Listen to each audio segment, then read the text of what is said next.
dikatakan kepada sesuatu yang tidak pasti atau goror atau maisir, itu perlu dipahami. Oke, baik.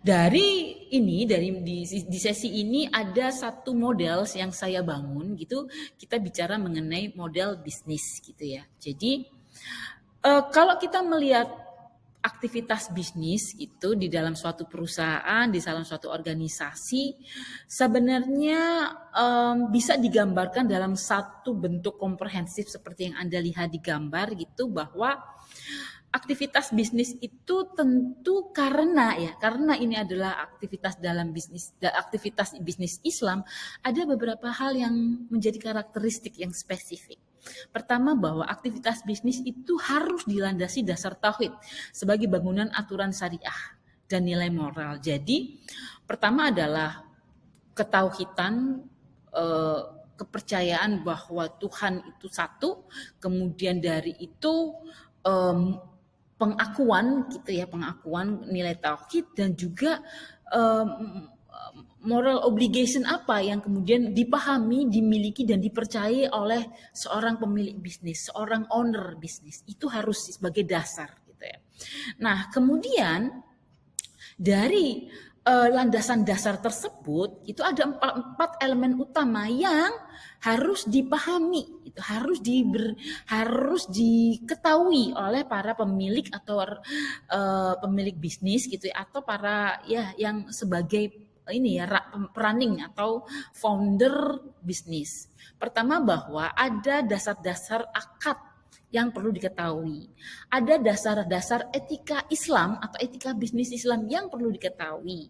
Serta juga ada terkait dengan apa saja yang sifatnya dilarang atau forbidden, apa yang dilarang, apa yang tidak diperbolehkan. Serta juga dasar ukhuwah, karena bagaimanapun ternyata dalam konteks bisnis Islam tidak cukup hanya dalam konteks etika dan kemudian larangan, namun bahwa ada dasar ukhuwah gitu, atau brotherhood sebagai dasar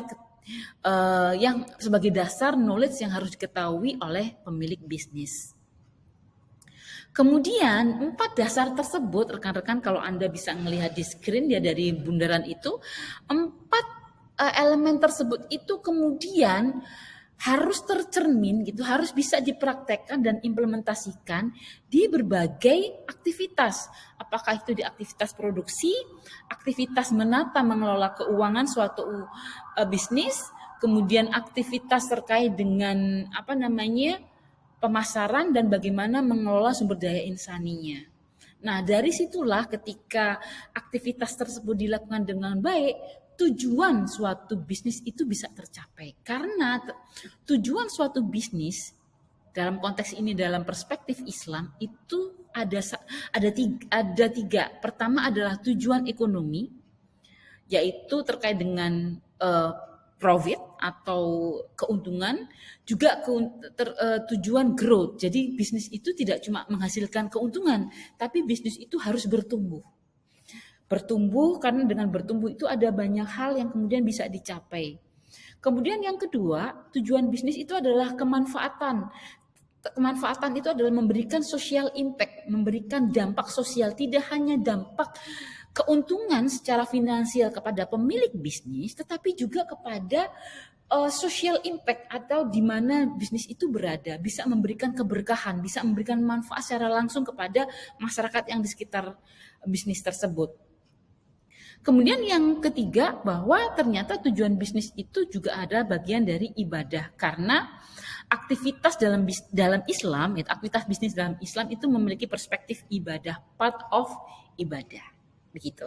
Nah, di sesi ini saya akan mencoba membreakdown satu persatu, walaupun tidak sedetail mungkin, karena jika rekan-rekan ingin melihat sedetail mungkin Anda bisa lihat e-booknya gitu ya.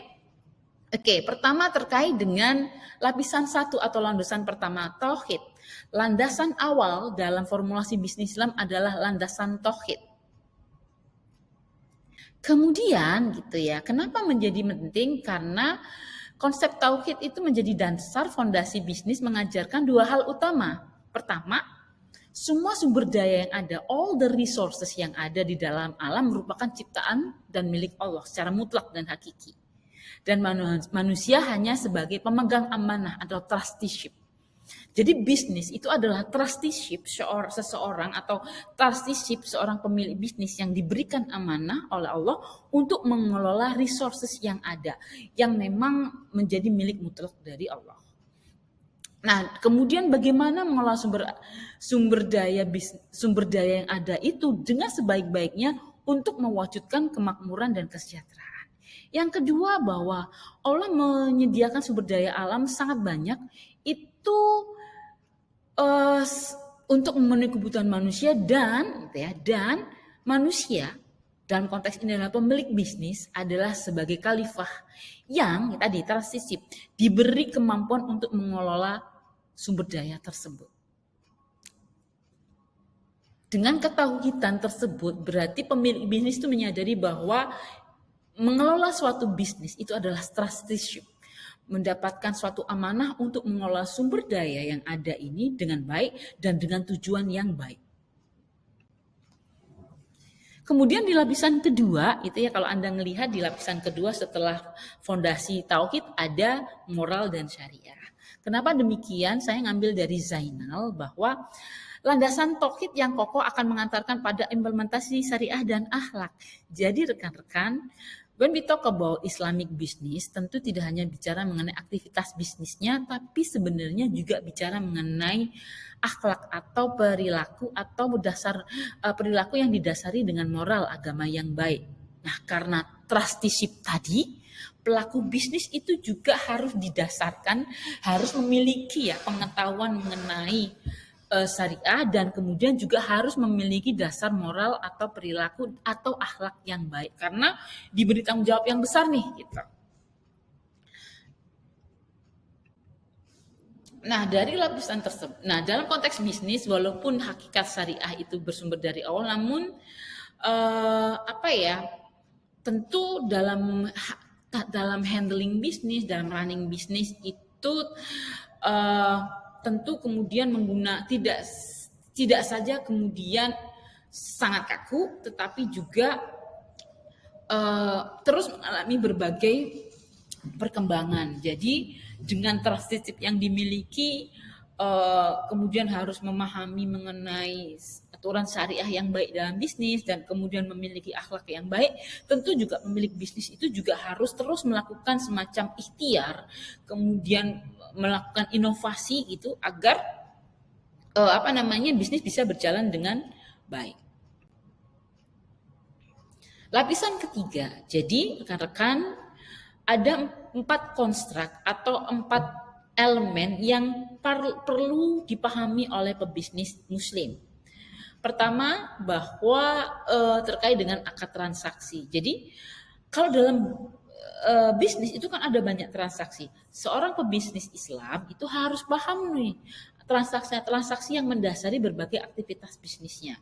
Misalnya apakah ada banyak transaksi ya, penjualan pembelian atau kemudian pinjam meminjam, sewa, perjanjian kerjasama. Bagaimana itu diatur di fikih muamalah. Kontrak bisnis harus memperhatikan keadilan bagi masyarakat, di mana transaksi itu, kenapa? Karena transaksi itu memiliki implikasi yang berbeda. Misalnya untuk pengalihan, kepemilikan, risiko dan kewajiban. Jadi intinya itu ya, sebelum Anda running bisnis sebagai pebisnis Islam atau sebagai pebisnis Muslim, knowledge, pengetahuan mengenai akad dan transaksi dalam bisnis Islam itu perlu dimiliki. Kemudian mohon maaf. Nah, rekan-rekan untuk akad transaksi ini Anda bisa nanti buka di e-book, ada case ya, contoh perusahaan dari Masraf Al Rayyan, di mana di situ di dalam e-book tersebut itu ada banyak terkait dengan jenis-jenis akad. Anda bisa cek ya dan pelajari. Oke, saya lanjut untuk dasar atau kontrak yang kedua, yaitu larangan. Jadi memang Islam itu tidak membatasi dalam berbagai bentuk ikhtiar, gitu, aktivitas ibadah, bentuk ikhtiar dan ibadah Begitu juga pada konteks aktivitas bisnis. Nah, namun gitu ya, namun memang ada beberapa yang memang harus dipatuhi gitu. Jadi ada beberapa larangan yang perlu diperhatikan terkait dengan riba, masyir, dan gharar. Ada contoh kasus gitu yang nanti Anda buka di e-book terkait dengan perusahaan Blossom Finance gitu. Jadi Blossom Finance adalah salah satu fintech gitu ya rekan-rekan, yang kemudian ketika memilih produknya benar-benar memperhatikan konteks jenis produknya, juga memperhatikan jenis transaksi apa saja yang dilakukan dan bagaimana menghindari tiga hal tersebut, riba, masyir, dan gharar.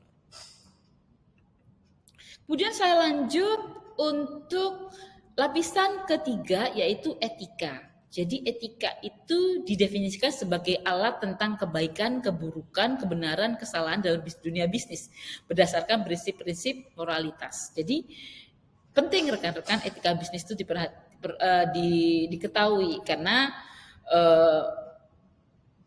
dengan etika bisnis itu dalam konteks pebisnis Islam harus menjunjung nilai-nilai etika bisnis yang memang disarankan.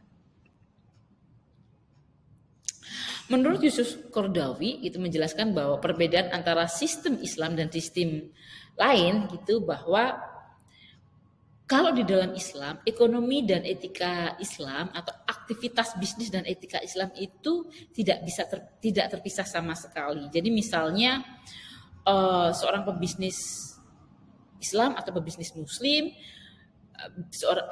bisnis itu adalah bagian dari ibadahnya. Karena bisnis adalah bagian dari ibadahnya, tentu ketika dia memilih jenis bisnisnya, dia akan melihat mana-mana yang diperbolehkan, mana-mana yang memang tidak diperbolehkan. Walaupun tidak ada pembatasan untuk membesarkan bisnisnya seberapa besar,